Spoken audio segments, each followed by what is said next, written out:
Prudent Money with Bob Brooks is sponsored by the Prudent Money Foundation on 91.3. Well, what to do about your brakes? Part 2. Today we're going to take a look. Stay tuned for the special Car Corner edition of Prudent Money.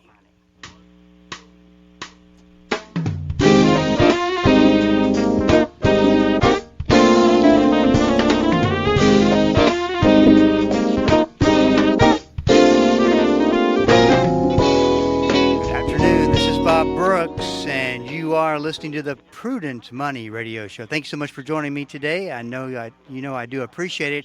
Talking to Tony Joe here on a Friday, the special Car Corner edition. If you've got questions for Tony Joe, we've got answers. 1-877-913-5357. 1-877-913-5357. If you have a question and want to send it in, you can always go to the website at www.prudentmoney.com. Go either to the Ask Bob section or just simply send to info@prudentmoney.com. 1-877-913-5357 is the number to call. Well, Tony Joe, how's it going? Pretty good. I'm just thinking about what to do about your brakes. You pulled that on me, and I'm not sure how to prepare for that. Does that mean brakes in life, like tough brakes, or are we talking about car brakes? We're talking about car brakes because that's typically what we do on Fridays. Because, I'm a very well-rounded person. I can discuss all matters. You could go a lot of different ways with that brakes idea. And my bad, I didn't know I needed to explain it to you. Sorry. I'm a little simple. You gotta put more into it. It's 3 o'clock. We're doing that car thing, and I noticed it's casual Friday around here. You're not exactly dressed for. So you saw watching the storms blow through early this morning, got me to thinking we are not only close to thunderstorm season, where things can get really bad, but we're starting at the very early part of March. What do you think about the upcoming storm season? Well, that's interesting because just so that everybody knows, maybe newcomers to the area, our tornado season generally is March, April, and May. So to be in it right now is not unusual, although the events of yesterday, the conditions were right, and it's early this year, but we're actually in the tornado season right now, and it'll last through the end of May. So, so we'll cover a few things here coming up on in a future show about how to drive in. What if you get stuck? How to deal with There's it. a lot of things you need to know. I think it offers a really good refresher of that information so that it's still kind of top of the mind, and you hear that and you think, well, if this happens, this is what I'm supposed to do, because it's important to make good decisions when you're in that situation.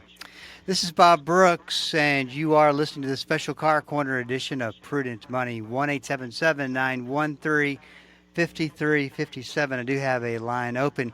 Last week we started talking about brakes, and of course, as it always seems to be, we never get even close to through the material because we end up kind of talking about other things along with brakes as well. Imagine that happening.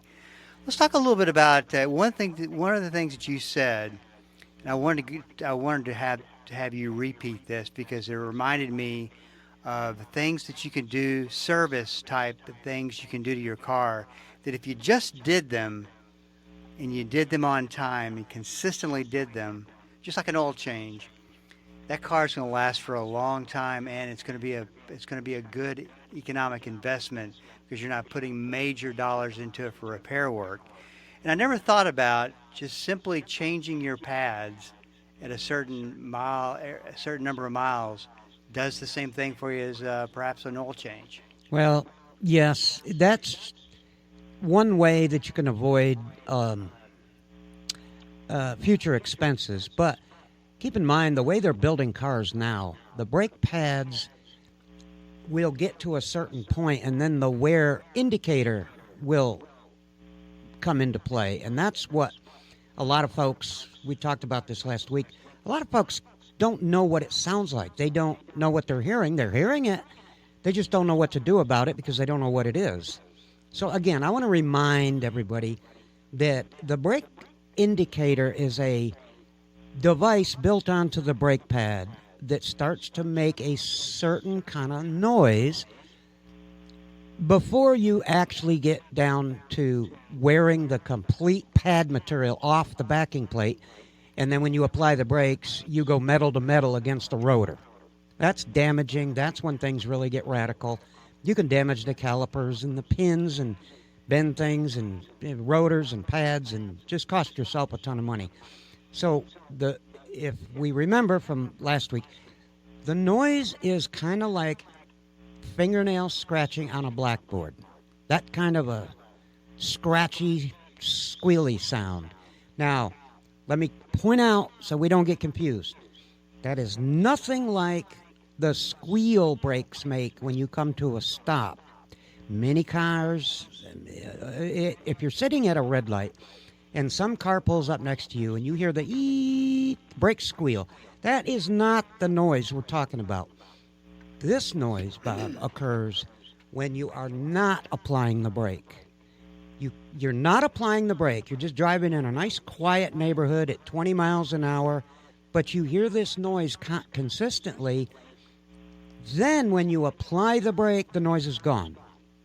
And that's simply because the padding material absorbs the noise and it goes away to the human ear. The resonant frequency of that brake indicator is absorbed by the padding material, which now you can't hear it when you put the brake on. But if you let off the brake, all of a sudden the noise comes back. So these are two totally different things on opposite ends of the spectrum. Coming up to a light and having your brakes squeak does not necessarily mean your brakes are worn down and need to be replaced. The noise we're trying to convince you of is the one that you hear when you're not applying the brakes. You have to be kind of in a quiet section, and you'll hear this, what do we say? Kind of like fingernails scratching on a blackboard. That is the noise we're looking for. What about, so when you are heading towards a light, you start to use the brakes, you apply the brakes, and you get that noise, that squealing noise. What's that telling you? Well, there's a number of factors that can cause that. Number one, usually means the pad itself is vibrating inside of its holding mechanism. We call that a caliper. There's springs, there are backing plate linings, there are a number of noise deadeners that are used on a disc brake like that to quiet that squeal. It can also come from a bad surface on a rotor. But it doesn't necessarily mean your brake material is worn down. It doesn't mean it's dangerous. Brake squeals can be present with a brake job that's only a week old if things aren't done properly. So brake squeal is not quite as concerning to me as the noise I previously described, because it's an intentional noise that's set up so that the brake indicator will apply noise to the brake rotor and you'll hear it. And now all you need to do is have the information to know what that is and what it's trying to tell you. And what it's trying to tell you is it's an indicator that will contact the rotor about 2:30 seconds before the brake pad is completely worn out, which gives you time. It doesn't mean you've got to go in tomorrow, but within a month or so, you probably ought to get that car in there and have those brake pads looked at. So that squeal does indicate that you're heading towards the point. That particular noise means, yes, you are getting close to wearing out your brake pads, and it's time to get it in and have them looked at. Yeah, I guess the point that I was making as far as regular maintenance, not so much you're doing something every 5,000, 10,000 miles, but that you're not ignoring the fact that, hey, I may need to take this car in and get the brakes looked at. Because let's face it, if you're thinking it's human nature, just like with your tires. I've got another good 5,000, 10,000 miles. I don't need to think about it. Surely this noise will go away. Little do you know, things are getting worse as you put that off. Right, and most people will take their car in under a brake squeal like the one that we're not quite as concerned about. Most people don't want their brakes to squeal, and they think there's something wrong. So, having your brakes checked once in a while is a good idea. I mean, many times today, the thing I like about today's cars, most of them have some kind of custom wheel that you can, it's spoked or finned or many different styles of wheels now, but a lot of them you can look right through the wheel. And if you know what you're looking for, you can look right through the wheel and look at the brake pad thickness. I mean, you got to know what you're doing. You got to look in the right place, but, it's pretty easy now to have someone just check your brake pad material, see if they're worn out or whether they've got a lot of material left on them. So it's not quite as bad as it used to be. You used to have to pull the wheels and visually inspect them, which is always a good idea. But it's a little easier now because you can see through them. And if someone teaches you what to look for, you can do it yourself with a flashlight and look right in there. From time to time, you can actually see it for yourself. Or you can have your mechanic check them. This is Bob Brooks, and you are listening to this special Car Corner edition of Prudent Money. If you've got a question you don't want to call in, but you can send it in at the website. www.prudentmoney.com is the site, and just either go to the Ask Bob section or info@prudentmoney.com. 1-877-913-5357. One of the things I want to talk about on the other side of the break, Tony Joe, is the difference between, where's the fine line between, yes, you just need to get the pads replaced or you need to replace parts, and then how far do you go into that process while you're getting the different parts replaced? Very well. 1-877-913-5357. This is Bob Brooks. Stick around. Be right back.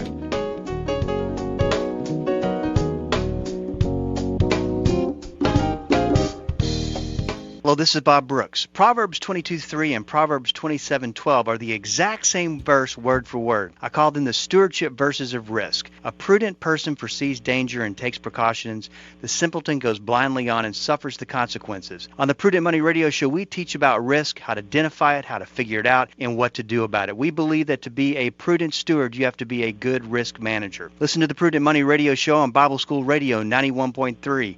Prudent Money, home of the modern-day steward movement.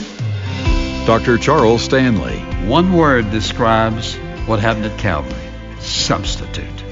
God substituted His Son in your place to die at Calvary to pay your sin debt in full.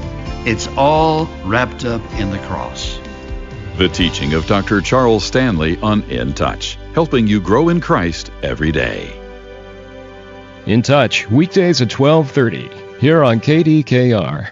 Hi, I'm Jan Markell, host of Understanding the Times. We're very excited to be a part of Bible School Radio. I hope you will join me Saturday, 10 a.m., for cutting-edge guests and the latest information to help you discern the truth, even the inconvenient truth. We'll help you understand our times and contend for the faith. That's Understanding the Times, Saturday at 10 a.m., right here on Bible School Radio or anytime at olivetreeviews.org.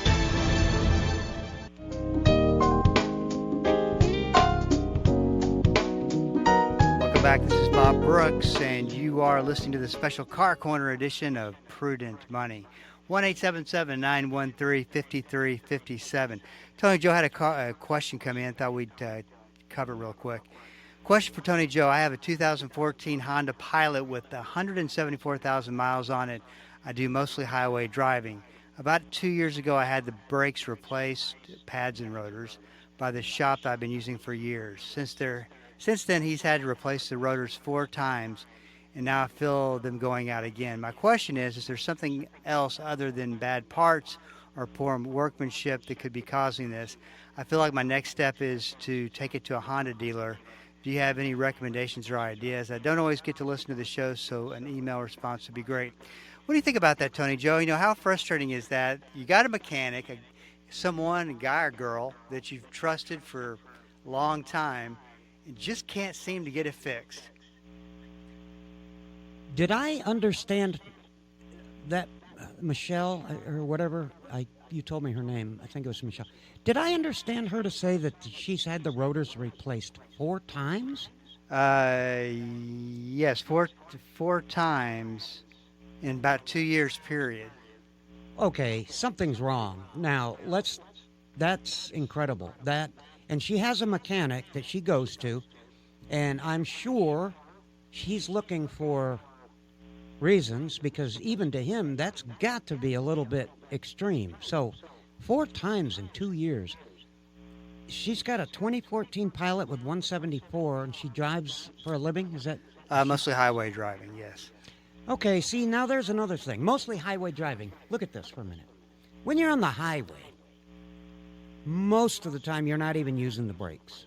Okay, I mean, yeah, you can have congestion up ahead and you got to slow down. You can have an accident where you're stop and go traffic, but most of the time, a highway driver, you get on the highway and you don't even hit the brakes until you're ready to get off at your exit. So that's unusual to have rotors with that frequent.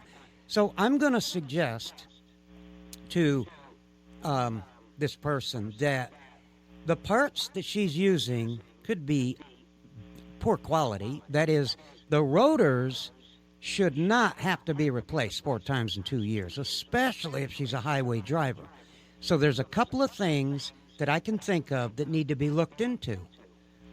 Number one, why do the rotors have to be replaced? Well, it's because they're becoming warped.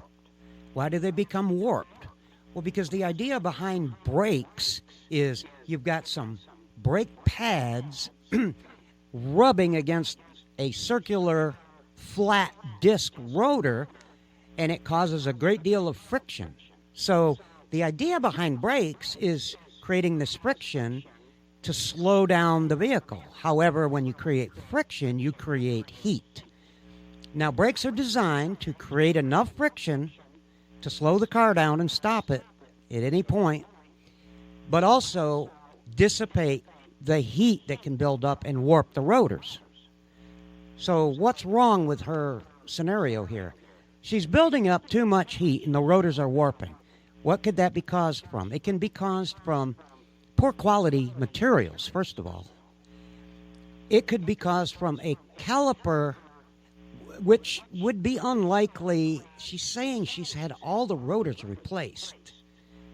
It would be unlikely that a caliper that's sticking, the piston inside the caliper, is not releasing when it should be, or that the caliper hardware, that is the pins that the caliper mounts on, cannot slide back and forth. They're not being cleaned and greased properly when the brake job is being done, which means she's putting on the brakes one time and they're not really relaxing.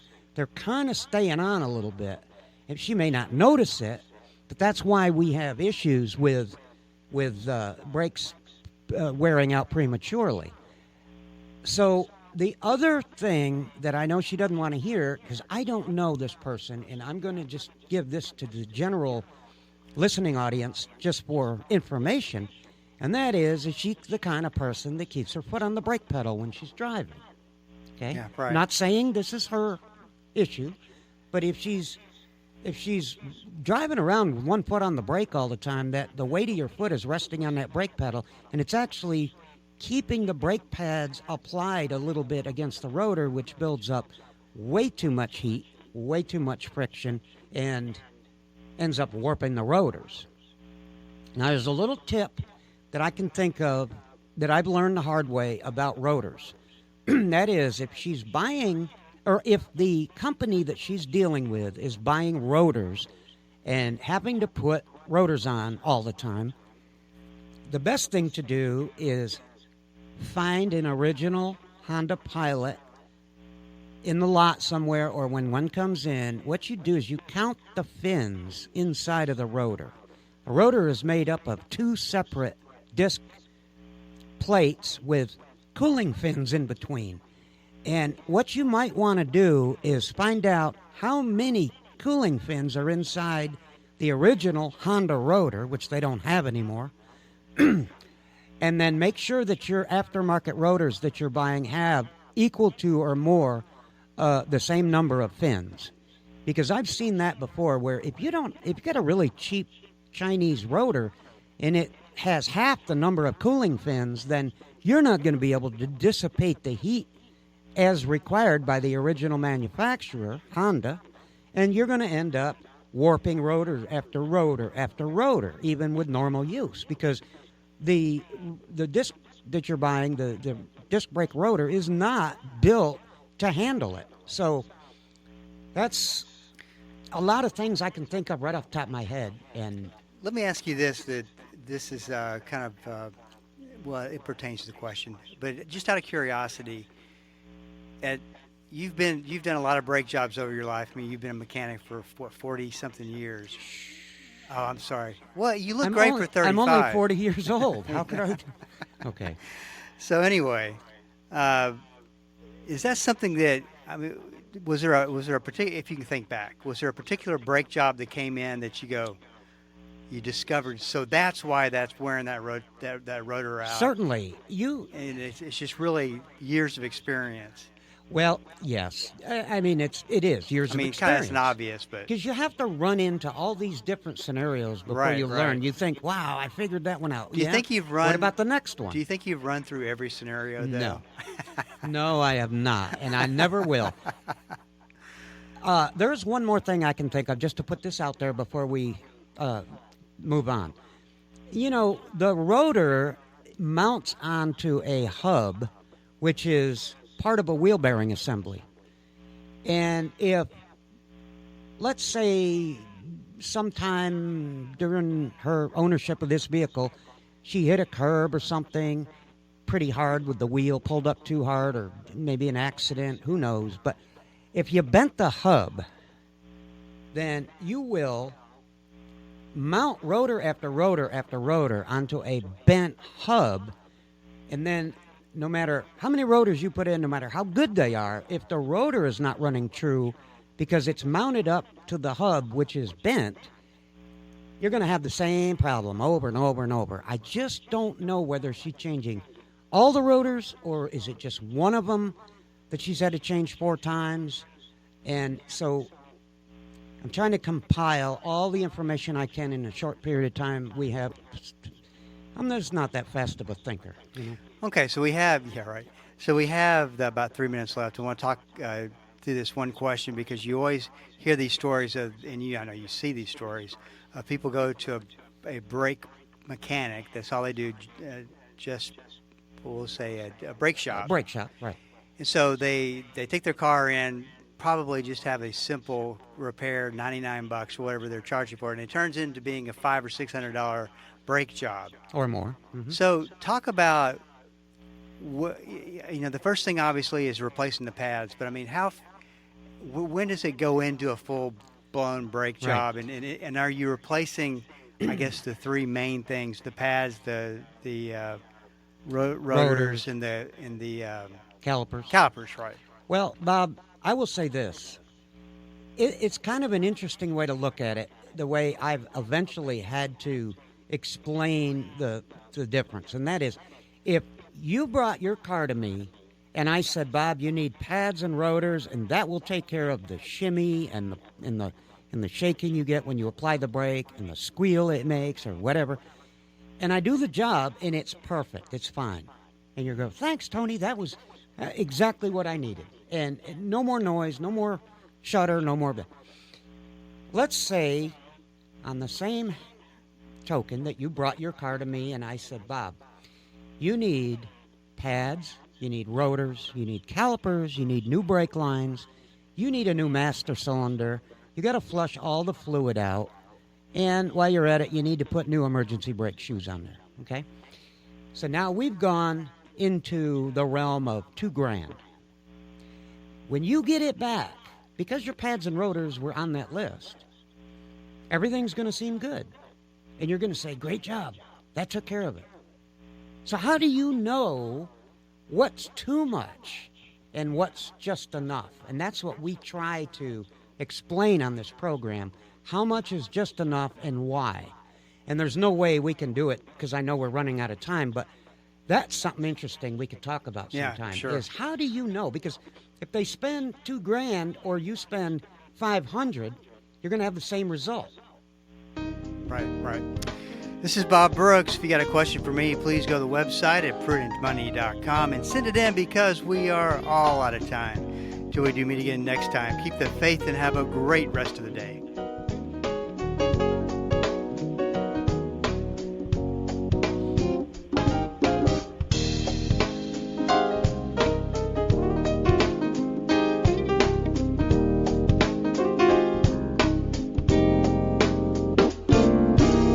That's all the time we have for today. Questions or comments for Bob, or to find out more great information like what you've just heard, visit www.prudentmoney.com. Be sure to join Bob Brooks again for the next edition of Prudent Money.